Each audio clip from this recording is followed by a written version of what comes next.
講起上嚟都有啲怕醜，我嘅擇偶條件同埋我中意嘅類型，我係即刻超興奮咁樣同我朋友講，哇，呢個人好靚仔啊！我一直都係一個人住喺九龍區一棟唐樓入面。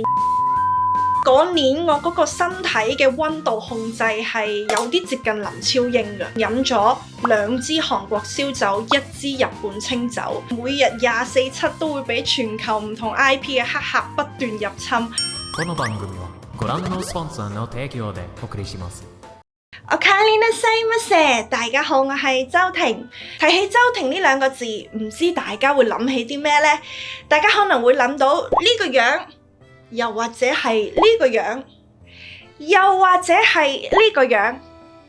No no no no no no no。雖然呢啲認知唔可以話係錯，但係實在太表面啦。所以今日我要同大家揭露7個連我屋企人同埋好朋友都未必知道嘅小秘密。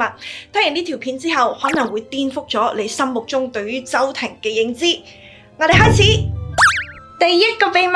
我要同大家正式咁樣介紹，而家同我同居緊嘅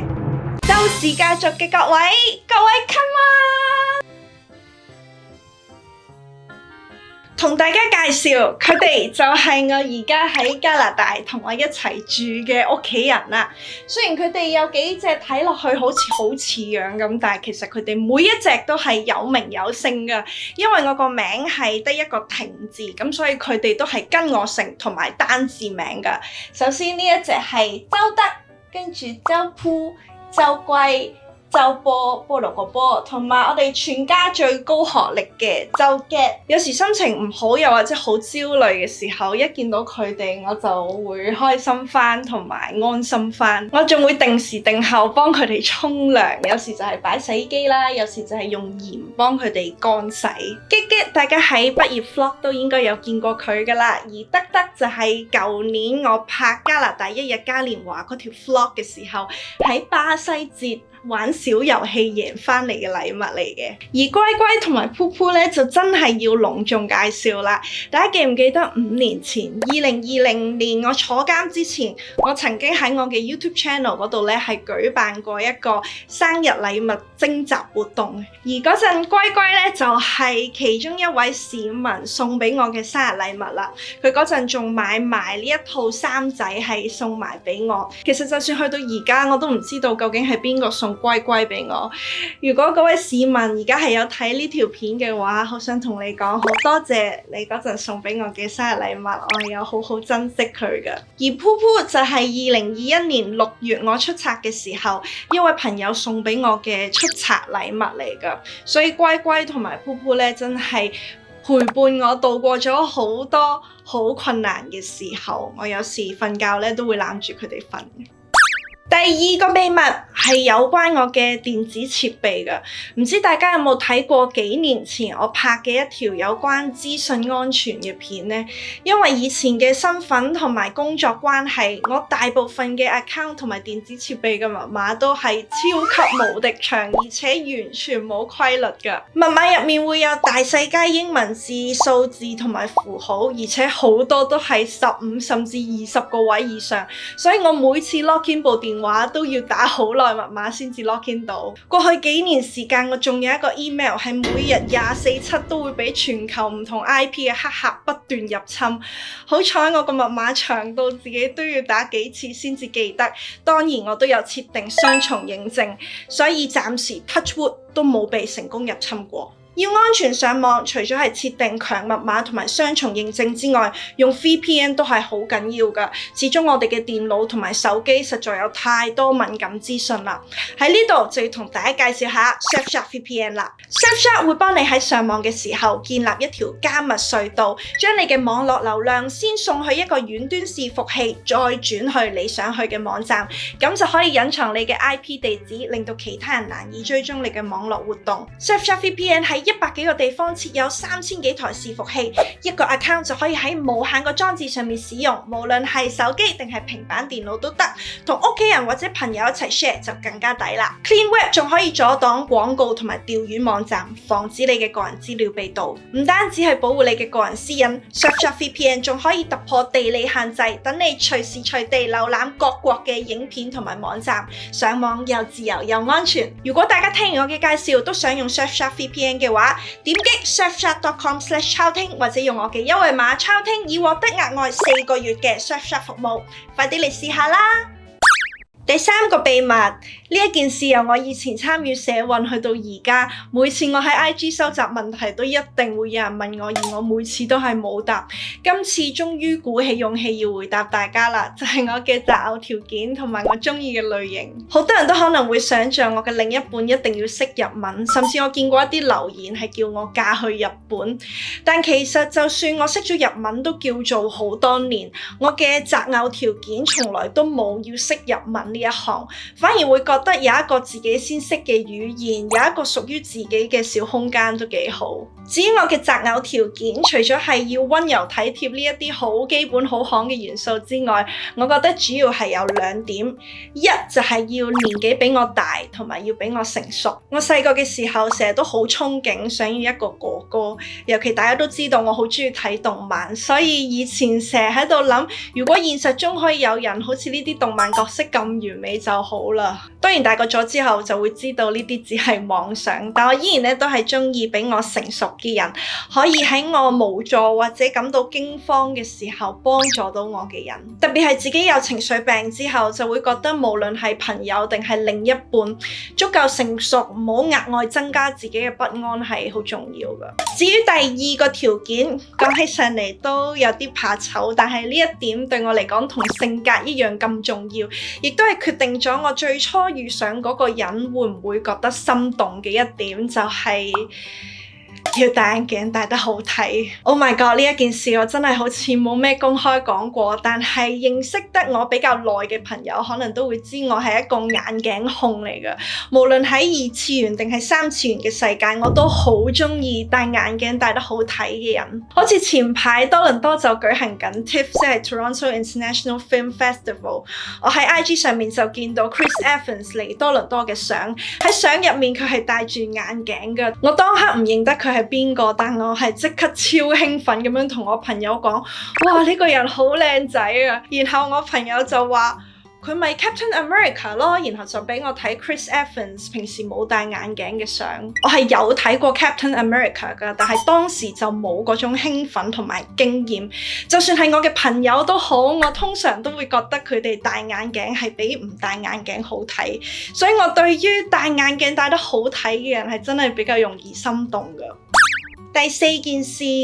呢一件事我以前喺自己嘅直播嗰度有透露過一部分，但我諗好多人都唔知嘅就係我以前喺香港住過劏房。喺離開香港前嘅嗰幾年，我一直都係一個人住喺九龍區一棟唐樓入面一個160尺嘅劏房單位。雖然話係劏房，但大家都唔使太擔心，佢唔係啲咩環境好惡劣嘅地方，而係一個有改裝過、裝修得好整齊嘅一間房。當然都會有埋自己嘅廚房、浴室啦，同埋都有個 pantry 仔，有一個爐頭可以俾我煮嘢食。而家諗翻起160尺入面可以塞得入一張雙人床、一個乾濕分離嘅浴室、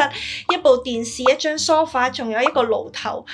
個發展商都幾勁。但當然屋入面就冇咩走動嘅空間啦，由門口行一步就係個 pantry， 行第2步就係廁所，第3步就已經係張雙人床，然後就係埲牆㗎啦。但係以我當時可以負擔嘅租金嚟講，都算係一個麻雀雖小五臟俱全嘅地方。我仲試過最多請3個朋友連埋我4個人一齊喺屋入面食飯，逼得嚟又有啲溫馨感。最勁嘅嗰樣嘢係喺我離開香香港前嘅嗰年，可能因為我身體變得有啲差，所以就算我個冷氣校到好細風都好，我都好容易覺得好凍。而我屋企個窗因為冇防蚊網，我好驚有曱甴老鼠走入嚟，所以我從來都係唔開㗎。所以嗰一年我一直都喺劏房過住一個又唔開冷氣又唔開窗嘅生活。但大家放心，唔係完全冇風㗎，因為我會開廁所個抽氣扇，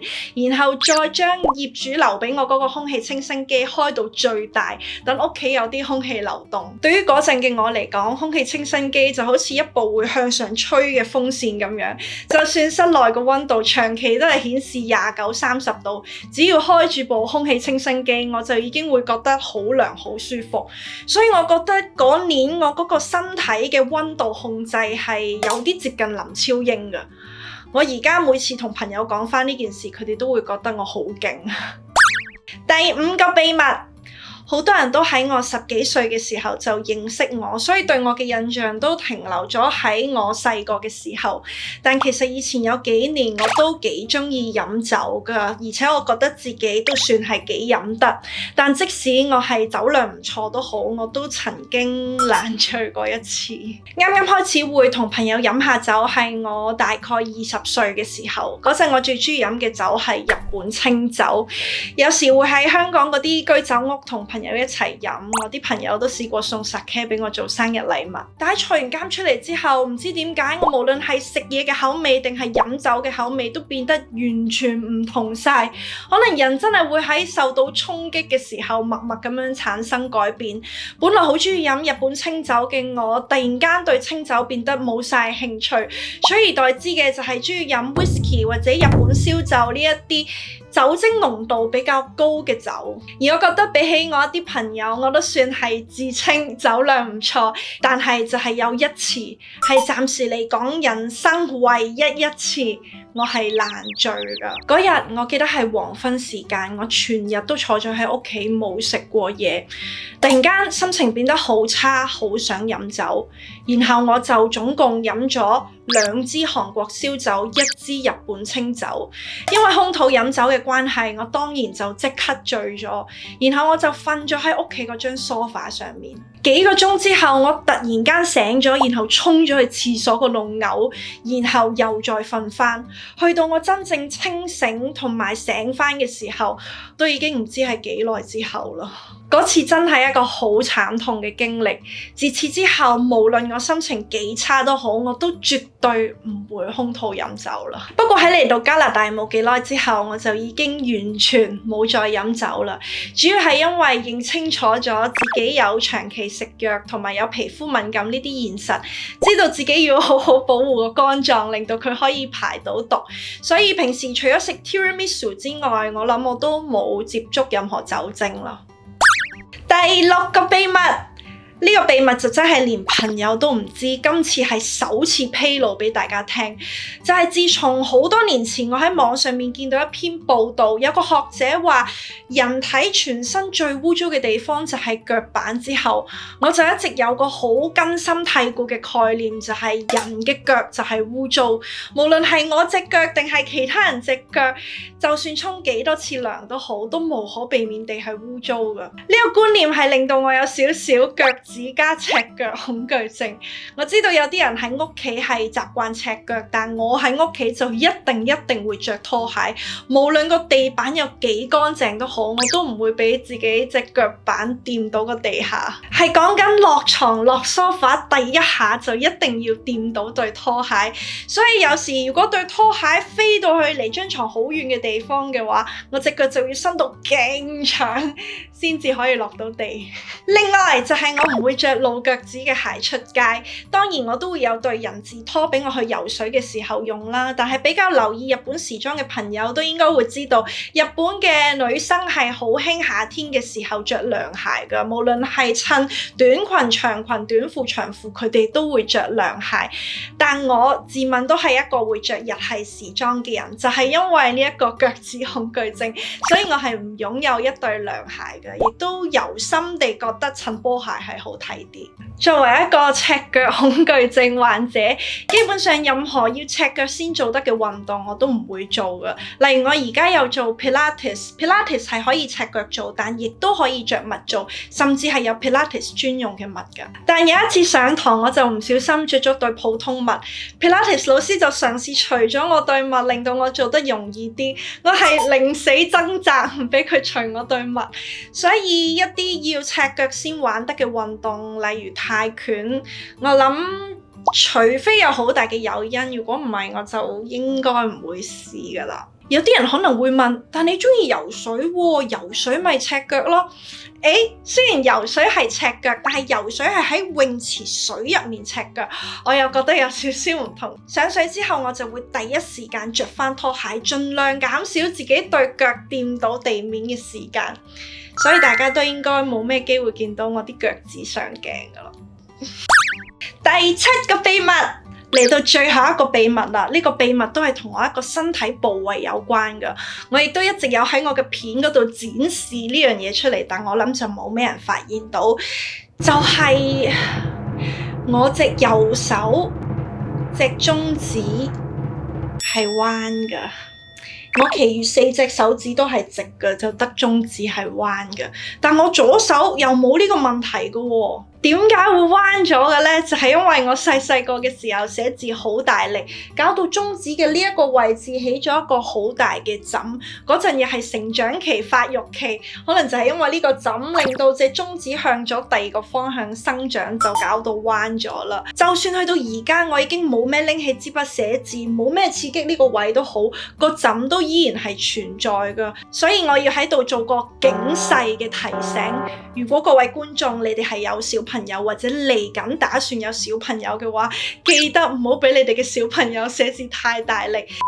以上就係周庭嘅7大不可思議嘅秘密啦，唔知大家覺得點呢？其實我喺構思呢條片嘅時候，除咗以上7點之外，仲諗到好多我其他冇透露過嘅小秘密㗎。不過呢啲就留返下次先同大家分享。鍾意呢條片嘅朋友記得 like、share 同埋 subscribe 我呢個 channel， 撳埋 subscribe 隔離個鐘仔，咁你就唔會錯過我下次嘅片啦。想成為添丁嘅朋友可以撳頻道名隔離個加入掣，我哋下條片再見啦，拜拜。